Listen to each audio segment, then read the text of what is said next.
he doesn't.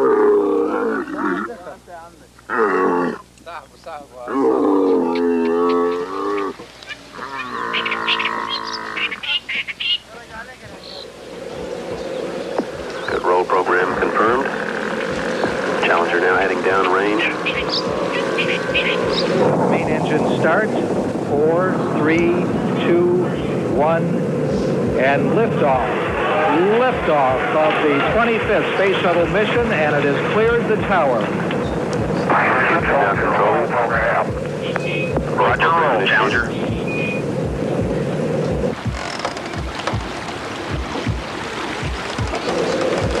Good roll program confirmed. Challenger now heading down range.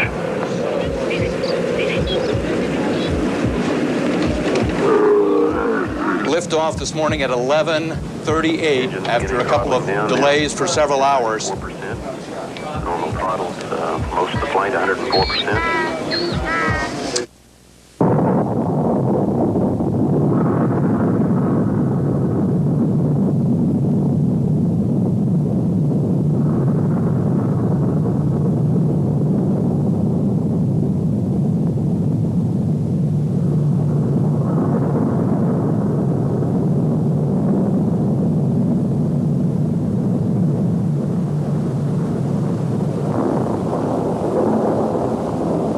These Gnostics were right.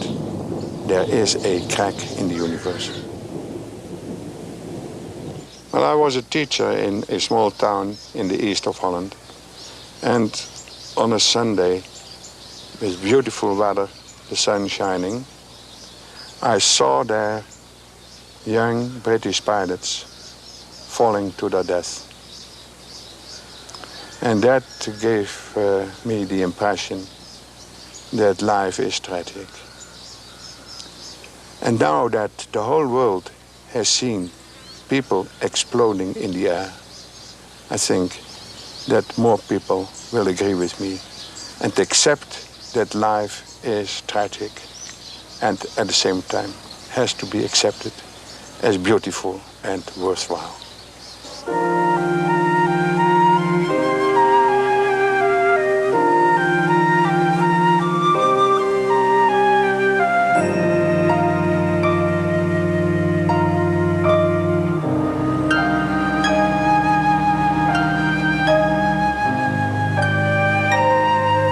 I think these Gnostics were right. There is a crack in the universe.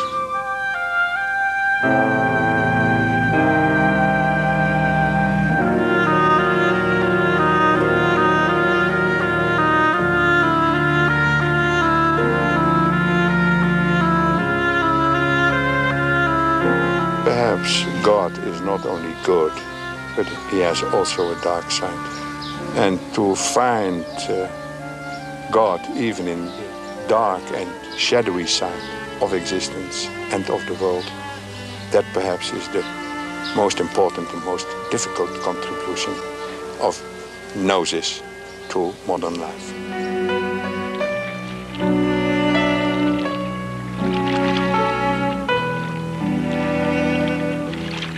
When Gnostic scriptures were discovered in Upper Egypt 40 years ago, scholars such as Professor Quispel faced a dilemma in translating and interpreting the earliest library of Christian texts ever discovered.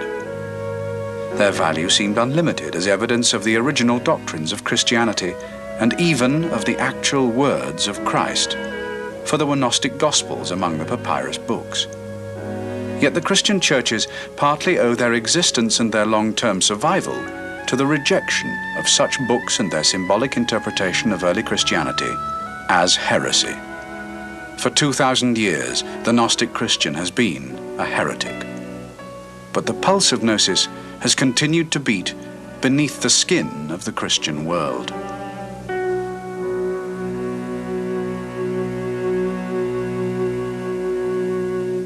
Gnosis is of the same root as the English word knowledge, to know. But it is not an intellectual knowledge. It is more a sort of intuitive thinking, imaginative thinking. They themselves call it the knowledge of the heart. With the publication of the mystical Gnostic scriptures from Nag Hammadi, scholars and historians can now consider the role of Gnosticism within the established Christian tradition. The spiritual impulse of Gnosis is a constant quest for self-knowledge and knowledge of God. Today, the knowledge of the heart is shared by millions. Many are within the modern churches. Others pursue spiritual knowledge and self-awareness through physical fitness, diet, music, or meditation.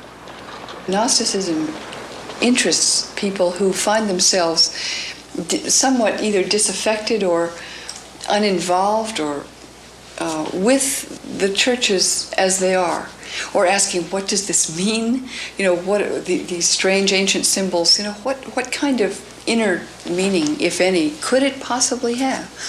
And people who are restless in a way spiritually, and they do want to go on a kind of spiritual search and find something that is valid or powerful or meaningful in their own lives.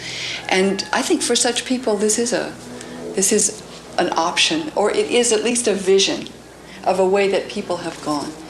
And some people take it as kind of permission to do that. Modern man may still feel the pulse beat of Gnosis in history. 500 years ago, Renaissance philosophy centered upon the Gnostic idea of Hermetism, which placed man at the center of the universe and developed, often underground, in alchemy and magic. In medieval France, the rejection of dogma and the quest for salvation through spiritual knowledge was the essence of the Cathar heresy, eliminated by Roman Catholic inquisitors and the Albigensian Crusade. But the stream of Gnosis flows first from Egypt and other Christian areas in the first 2 centuries after Christ. The pioneering Swiss psychologist Carl Gustav Jung was one of the first modern thinkers to trace the spiritual thread which connects the ancient quest for Gnosis to our times, finding a parallel with his own efforts to explore the unconscious. Jung was a deeply religious personality, the most religious person I ever knew. But I think it was his greatness to keep the secret. Jung died in 1961, aged 85. His adult life was spent practicing psychoanalysis in Küsnacht on Lake Zurich. His reputation is based upon his theories of the unconscious dimension of the psyche and his efforts to share the secrets of the soul or the unconscious through dreams. As his secretary and pupil, Agnella Jaffe worked alongside Jung for almost 30 years. Jung was very much interested in all manifestation of mankind coming directly from the unconscious.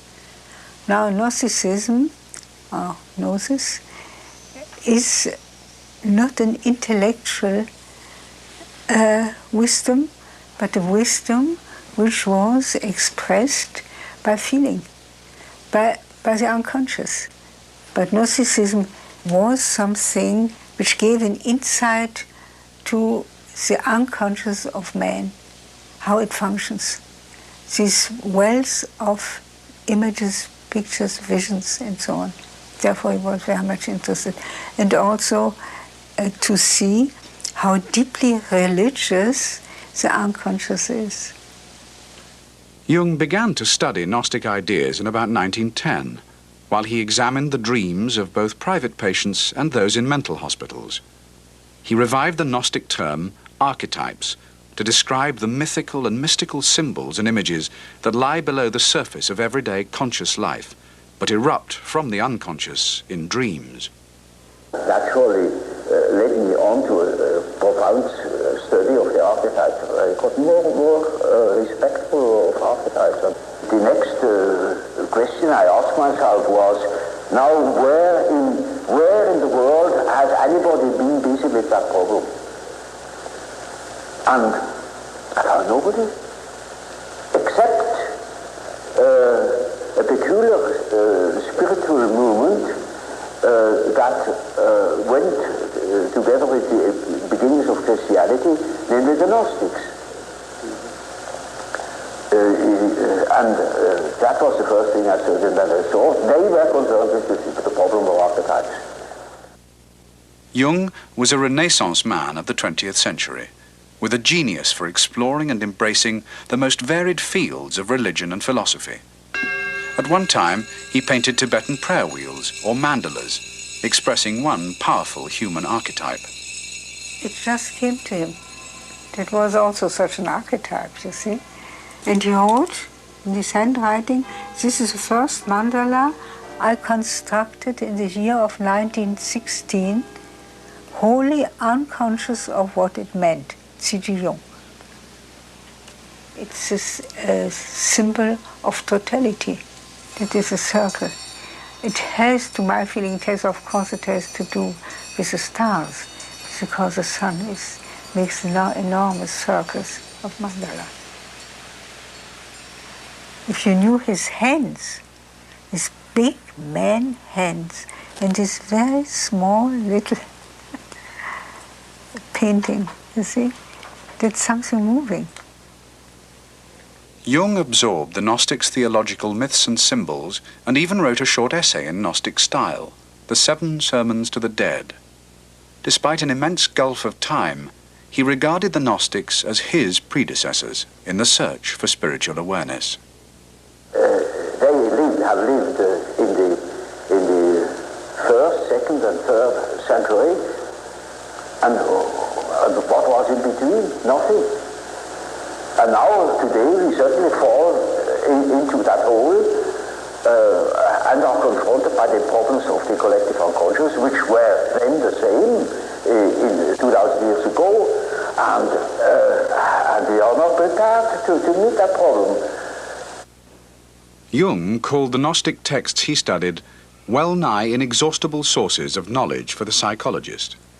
He connected them with the dreams and visions, the gods and godlessness of his own patients. His colleague, Professor C.A. Meyer, sees the modern search for spiritual knowledge, which is not satisfied by faith alone, becoming more important than ever. Nowadays, the need for knowledge is ever so much more important than it used to be while we still were believers, because the majority of people nowadays are no longer believers. They cannot be told the old story time and again. They want something, they want to know something and to understand it, and therefore they must be referred to their own experience, which is the unconscious, and that's why we, for instance, ask for people's dreams.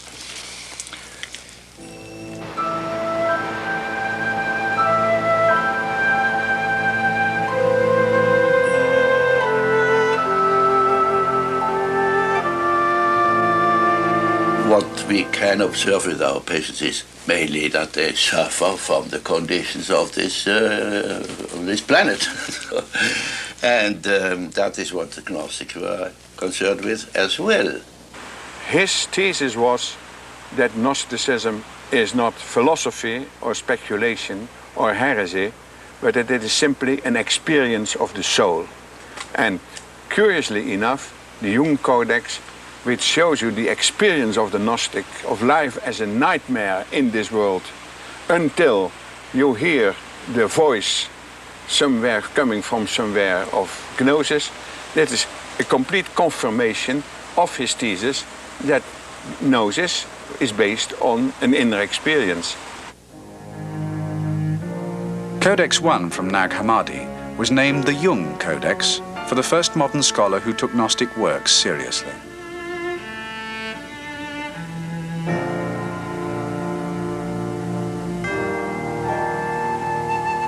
Professor Quispel last year retraced the long journey of the papyrus book to the Jabal al-Tarif, where it was found in 1945 by Muhammad Ali al-Samman. I bought one of these books that you found. That was 7 years since you discovered it. Ever since I've been working on it, and many other scholars have done too, owing to you. بيقول لك انه بعد ما لقاها بعد 7 سنين من لما لقاها هو حاليا بيدرس فيها هو وزملائه.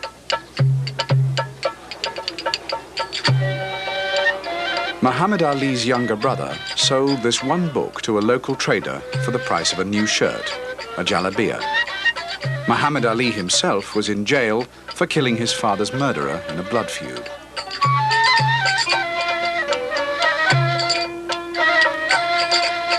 The Codex passed through the hands of optimistic antiquities dealers in Luxor and Cairo to Europe and finally the United States, where the asking price had risen to $25,000. But it found no buyer, and the book remained secretly on offer in Europe.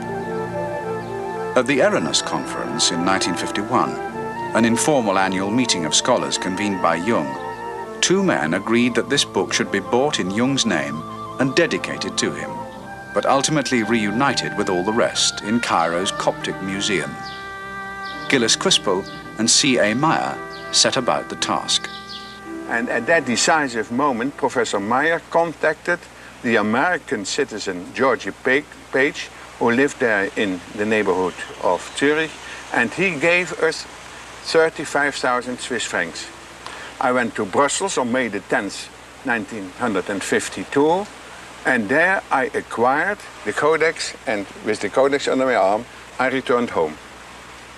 He was, of course, extremely struck by the fact. I mean, his mouth stood open when he first heard about it. And then he was enormously pleased, and he gave this interesting speech, which is published, by the way, at the occasion, and declaring the interest of Jungian psychology in Gnostic material. He is quoted as having said, "I have worked all my life to know the psyche, and these people knew already." And it is true that the Gospel of Truth in the Jung Codex is such a vivid illustration of what man's predicament is according to Jung, that it could have been a falsification by a Jungian, which it is not. For Jung, religious experience was the center of all human experience. His apparent preference was for the Gnostics' symbolic, individual search for religious truth rather than the mass appeal of the religious dogma which requires unquestioning acceptance. He was very in great awe to the dogma. But he said only fools touch to the dogma. But what is necessary is that we understand it now in a new way. Namely, not as 100% truth, but as a symbol. That is a great thing. That changes everything. What sort of religious upbringing did your father give you? Oh, we were Swiss. Jung created consternation at the end of his life when he gave an apparently Gnostic reply to the most obvious question about his religious outlook. And did you believe in God? Oh, yes. Do you now believe in God? Now? Difficult to answer. I know. I don't need to believe. I know. I was a secretary at this time. You cannot imagine how many letters arrived. They all wanted to know what he knows. What is true is that he never doubted that there is something which people call God. He never doubted. We can believe what you like, but to know that's something different. That's the famous phrase of his, you know, I don't believe, I know. But already in 1915 he had made a sort of concept of the world which used Gnostic symbols. He was one of the few people in the Western world who was familiar with Gnostic lore and who saw that they were important for our civilization.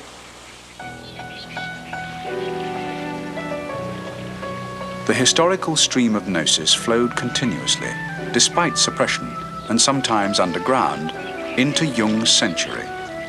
Since the Nag Hammadi discovery, biblical scholars and theologians have differed about the value of the Gnostic message for the contemporary world. One view is that what the Church originally banned as heresy deserves no second hearing now.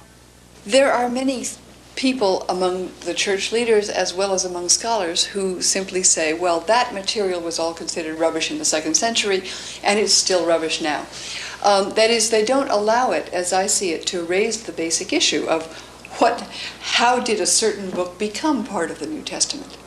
And how did others come to be labeled rubbish? I think that's the interesting question. I think that this material raises all of the fundamental issues of how Christianity came to be in the first place.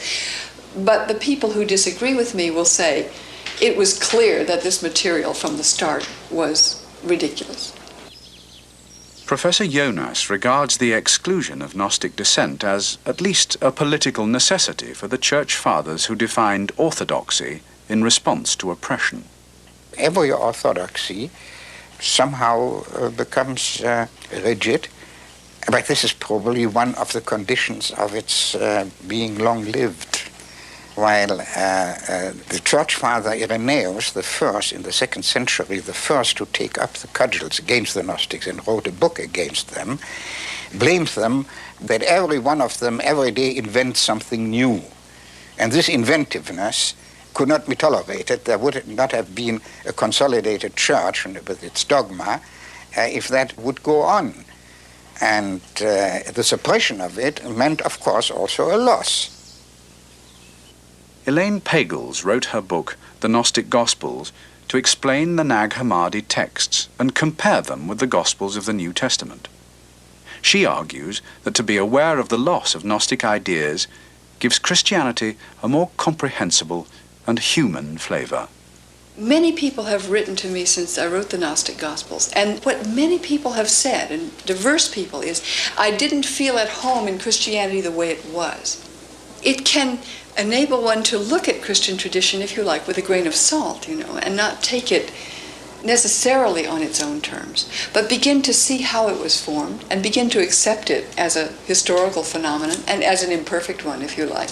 So it enables us to look in a completely new way at the history of Christianity.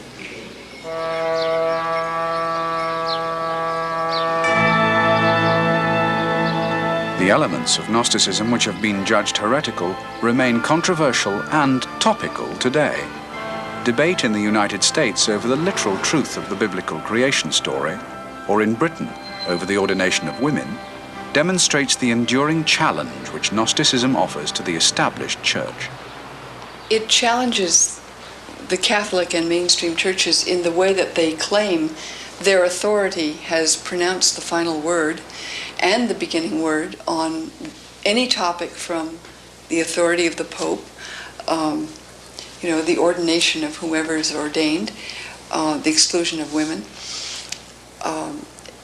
what the resurrection means to Christians, and so forth. I mean, all kinds of issues that are, for very good reasons, topical today.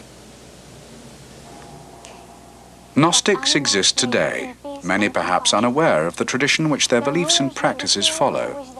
A new Californian church has been established, using Nag Hammadi texts as the basis of its scripture, while for the Gnostics, the living Jesus is present everywhere and always. That those whose bodies have died may live in the light of thy gnosis.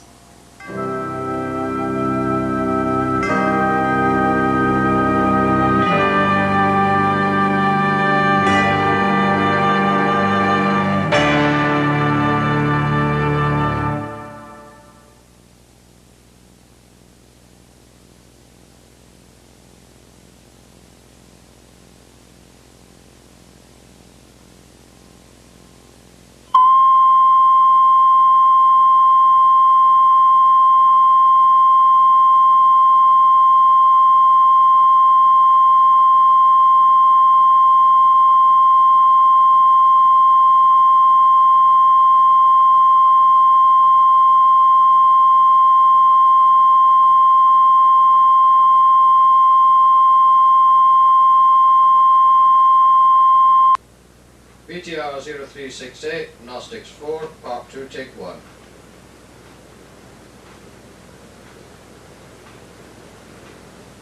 Ten seconds.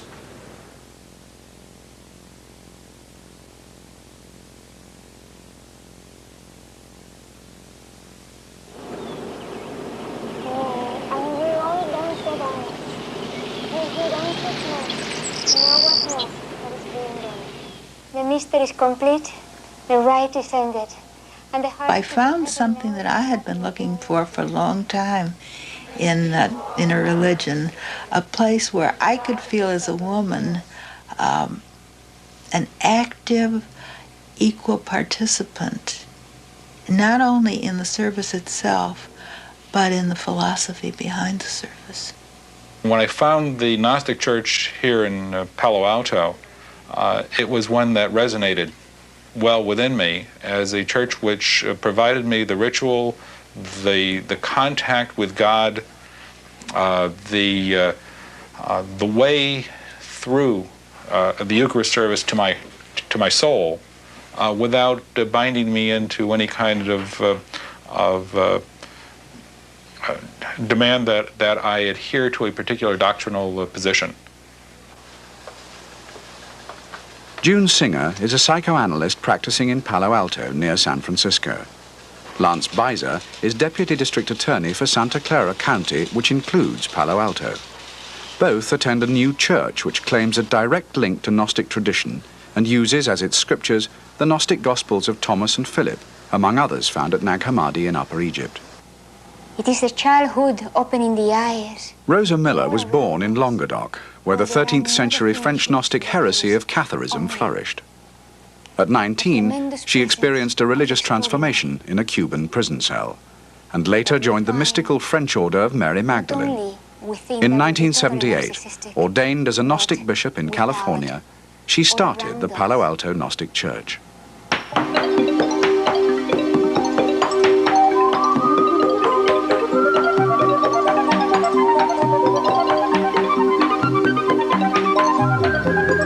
Palo Alto is the home of Stanford University and the center of Silicon Valley, synonymous with advances in microprocessing, aerospace technology, home computers, robotics, and artificial intelligence.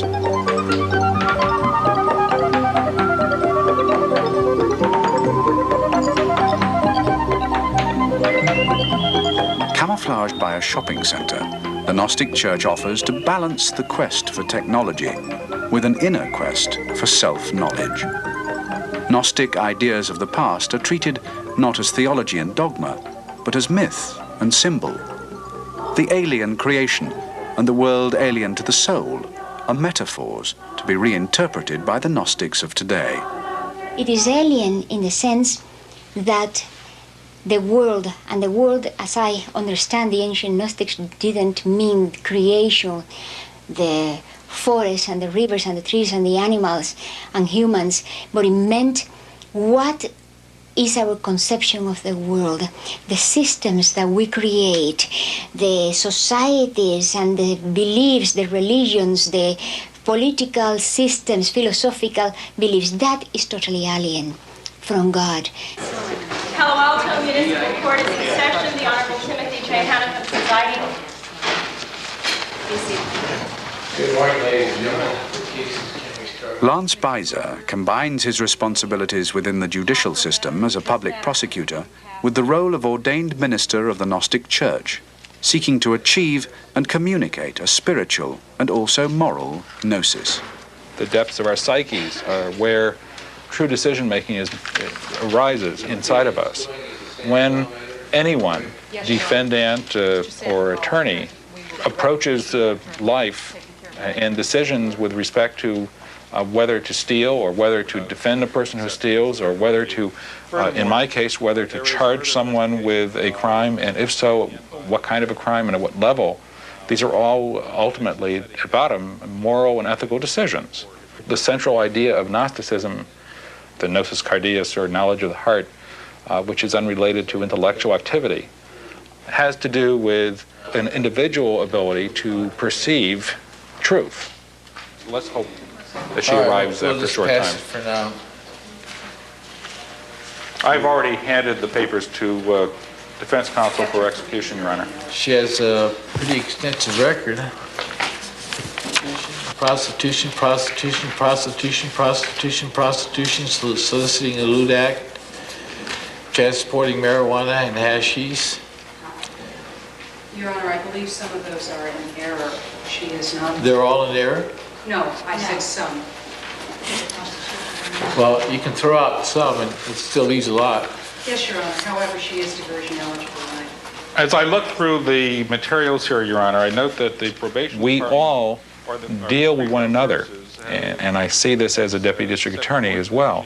We all deal with one another from inside of ourselves, and we may justify it after the fact by something we were taught about what God wants of us.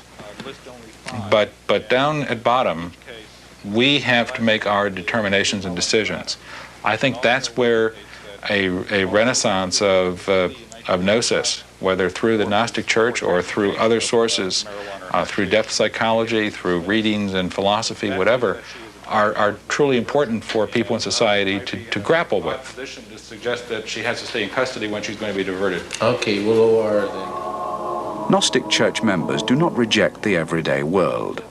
They explore the physical and mystical universe creatively, rejecting the divisive religious dogmas of the past and present. Gnosis gives them freedom to explore, but not to impose. It is a knowledge of the heart. It is not a knowledge that can be imposed. We all have the equipment and the capabilities, just that we have been deprived from the ability to recognize the frame of reference, that which is constantly within and around us.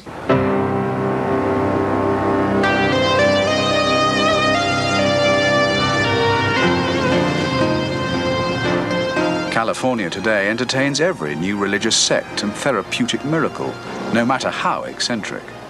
The Gnostic Church, too, is open to suspicion and skepticism, despite its genuine reiteration of Gnostic tradition. Though it is called a church, it has no evangelical or charitable activities and follows the historic pattern in the rejection of any imposed hierarchy, either of belief or of organization.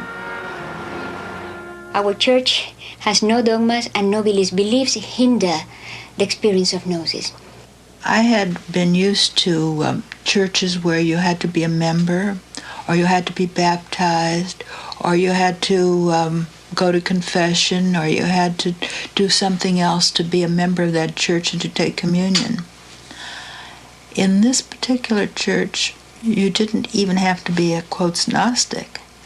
Thy celestial bride and charming heart. To offer communion to all comers is an openness which amounts to heresy. Rosa Miller is perhaps the world's only bishop who admits to being a heretic. Oh, yes, I would think that I am a heretic. If we look in the dictionary, there is a heretic, one that does not conform to church doctrine. A Gnostic cannot conform, not because a Gnostic is a rebel. Rebellion is just the same, it's another aspect of conformism. It's the same thing.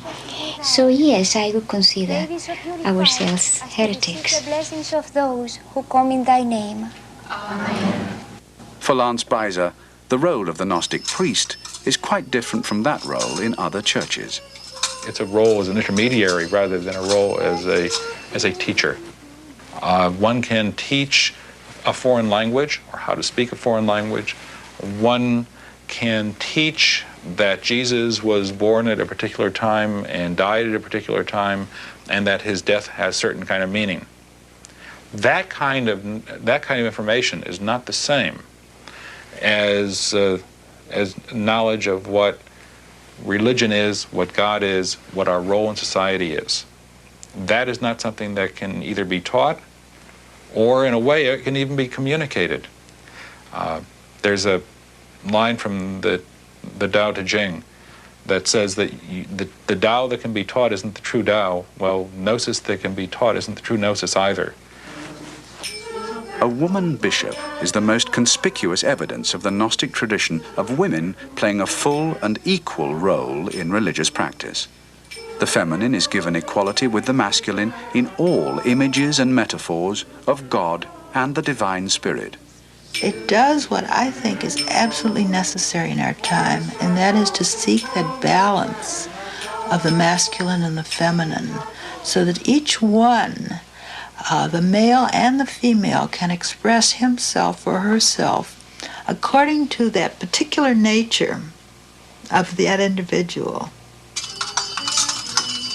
But if you can go back in history and see the theme repeated again and again as this theme of the balance of the masculine and the feminine, how that is expressed in Gnosticism, in alchemy, in Taoism, in Hindu philosophy, over and over again, you begin to realize that it has substance. It's not just an idea that some psychiatrist thought of in the 20th century. Honoring the feminine is also a Gnostic correction to the narrative story of Christianity. Gnostics have traditionally regarded Mary Magdalene, Mariam in the Nag Hammadi codices, as unique among the apostles, not only as the sole woman, but for being closest in spirit to Christ. She has been vilified, she's been considered a fallen woman, and yet what woman hasn't fallen in one way or another? The image of the virgin, the pure woman whose right to be worshipped comes because she has borne a divine child, is a beautiful and wonderful image, but it's a very hard one to live up to. In a church which shuns dogma and exalts Mary Magdalene, the Orthodox ritual of the Mass is unexpected. The majority of the texts in the Gnostic Eucharist service are Nag Hammadi scriptures, though newly invented prayers and hymns are also used. The order of service largely follows the Catholic Mass. There is incense, with a whiff of orthodoxy, and a canopy over the altar like the huppah at a Jewish wedding, for the marriage of masculine and feminine. The women ordinands around the altar and the wine of the Eucharist are veiled to conceal their mystery. The veils in the women symbolize the same thing as the transformation of the bread and wine. It's a veil in which the divinity, the presence of the extraordinary, Christ, God, whatever you want to call it, hides. The Eucharist, the symbolic transformation of wafers and wine into the body of Christ and the blood of Christ, has a different meaning in the Gnostic Church. The symbolism of the ceremony here contrasts with the remembrance which is enacted in the mainstream Christian churches. The theology is different, and so is the psychological experience, according to June Singer. As I understand the symbolism of the Eucharist in the Orthodox Christian Church, the Eucharist is a celebration and a commemoration of an important event that happened 2,000 years ago. In the Gnostic Church, this is not the case. It's an experience that's happening right now in this place, and we're living it. We don't need to believe that such and such happened in such and such a certain time. It may have happened, may not have happened. This is a new church practicing an old heresy. Its novelty may attract more followers than its claim to Gnostic traditions. The Palo Alto Gnostics say that Gnosis has never been a specific belief, but a matter of perception. And in an age of growing fundamentalism, they have rediscovered a spiritual pulse which feels true to them as a matter of real experience. You can't be a Gnostic if all you do is accept what someone else told you. And I think there are a lot of people like that in society, and they find themselves in all kinds of churches. The Gnostic Church is, I think, simply a way of providing an opportunity for those maybe to come together with other people of like mind. But that doesn't imply that, that it's going to be a church to grapple with the Christian church for dominance in our society. The Gnostic Church in the early centuries didn't do so well. I suspect that a Gnostic Church today wouldn't do any better if it were truly a political struggle. Holy Spirit, celestial bride and These are the first Gnostics in history who are free to express their heresy. They do not face repression or slaughter. Their names do not belong in the famous tradition of Valentinus, Hermes Trismegistus, Guilabert de Castres, Pico della Mirandola, John Dee, and Carl Jung. Today, they believe that Gnosis has value for all humanity, despite its checkered history. Gnosis itself The same way that it cannot be held in a book, it cannot be destroyed either. So it does not matter if all Gnostics are killed and all the documents are destroyed, there will be Gnostics always.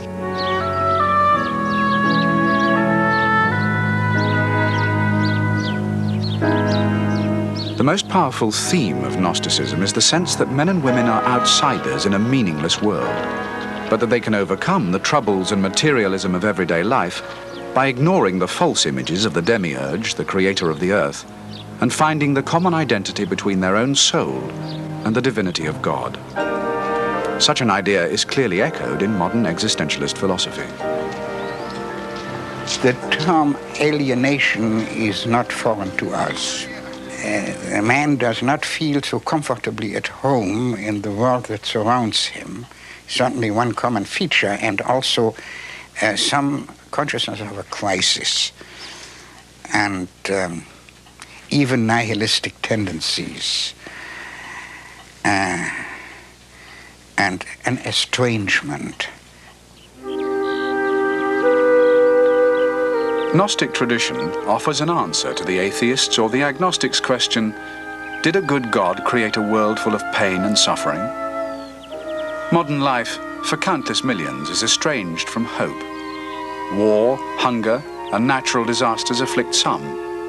Drugs, brutality, AIDS, and disability oppress others. The Gnostic does not blame God for the punishment, but seeks to know God in order to accept the unavoidable tragedy inherent in life itself. Every new human life is seen as a certain source of distress, mingled with the possibility of hope for the individual who finds a way to salvation through that knowledge of the heart.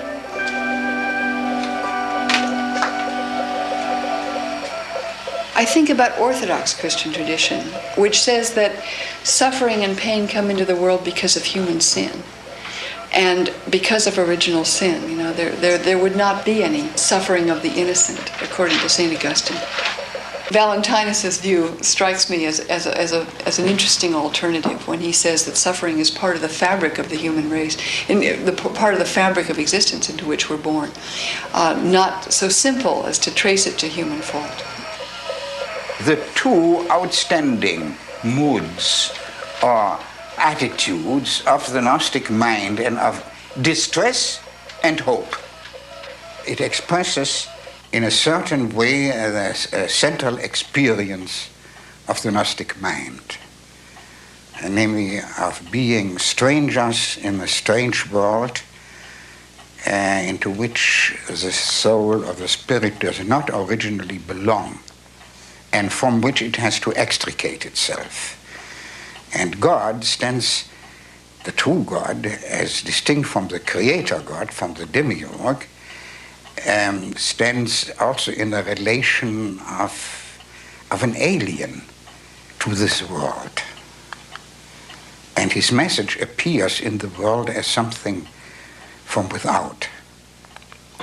Without faith or without gnosis, the message of the true God remains alien and abstract. For the Gnostic, the world is an illusion which only spiritual vision can make real and meaningful.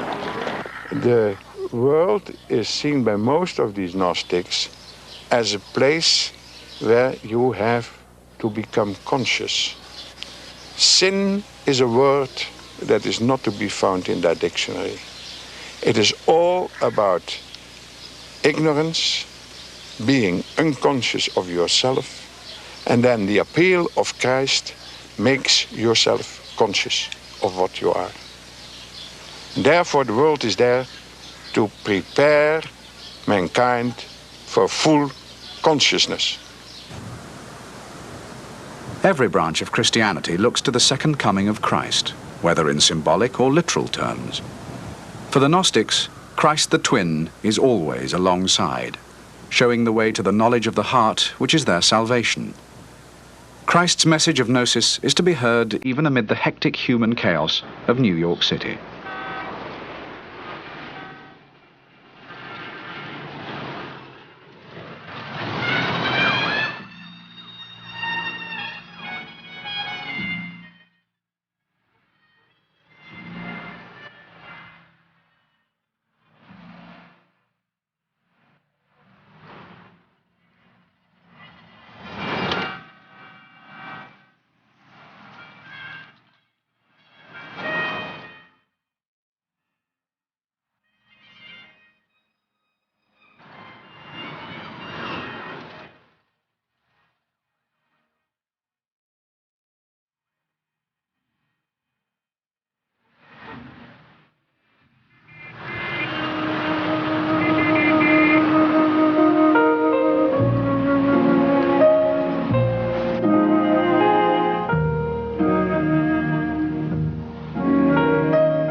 forgive you what no eye has seen, and what no ear has heard, and what no hand has touched, and what has never occurred to the human mind. It is I who am the light which is above them all. It is I who am the all. From me did the all come forth, and unto me did the all extend. Split a piece of wood, and I am there. Lift up the stone, and you will find me there.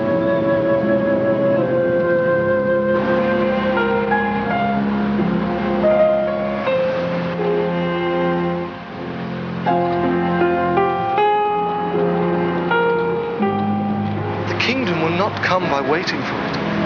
It would not be a matter of saying, here it is or there it is. Rather, the kingdom of the Father is spread out upon the earth, and men do not see it.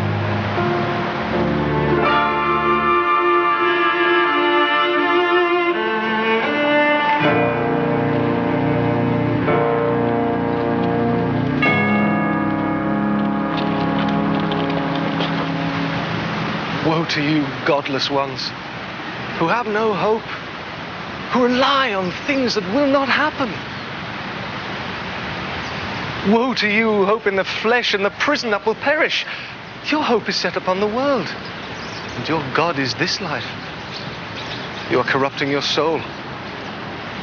Woe to you for the fire that burns in you, for it is insatiable. And woe to you for the wheel that turns in your mind.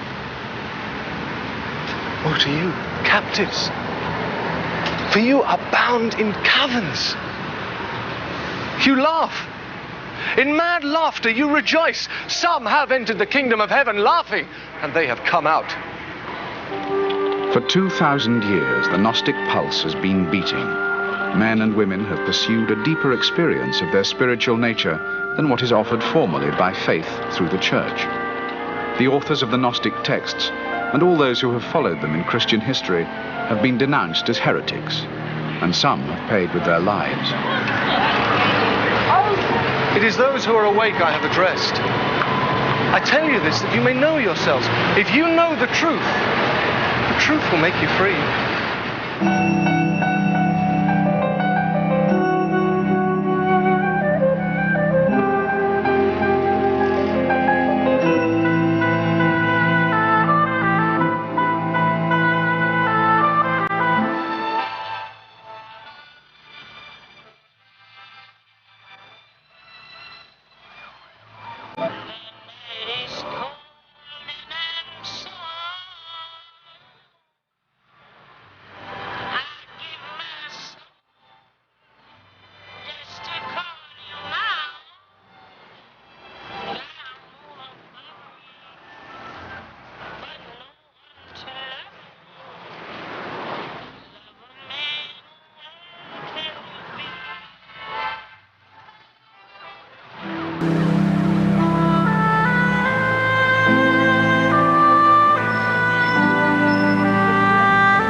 Within a man of light, and he lights up the whole world. If he does not shine, he is darkness. Do you dare to spare the flesh, you for whom the Spirit is an encircling wall? If you consider how long the world existed before you, and how long it will exist after you, you will find your life to be one single day, and your sufferings one single hour. For the good will not enter the world. Scorn death, therefore, and take thought for life. Remember my cross and my death, and you will live.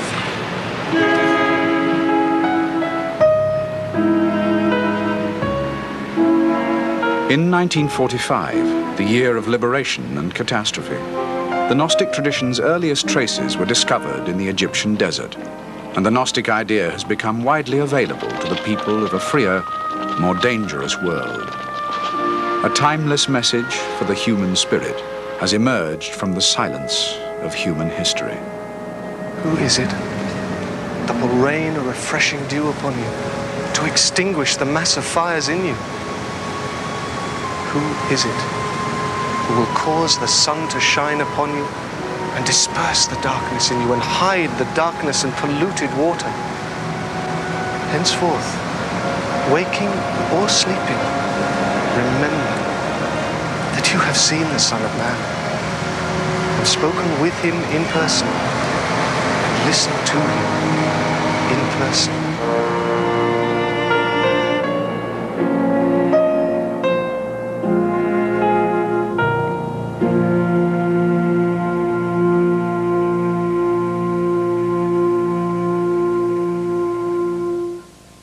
if it is true that life is tragic and not moral, then Gnosticism gives a better answer to certain questions than the traditional morals of Christianity. Because you see then that whatever you do, it is always wrong, and you have peace with that. You can accept the tragical aspect of existence and be tolerant towards the tragedy of others.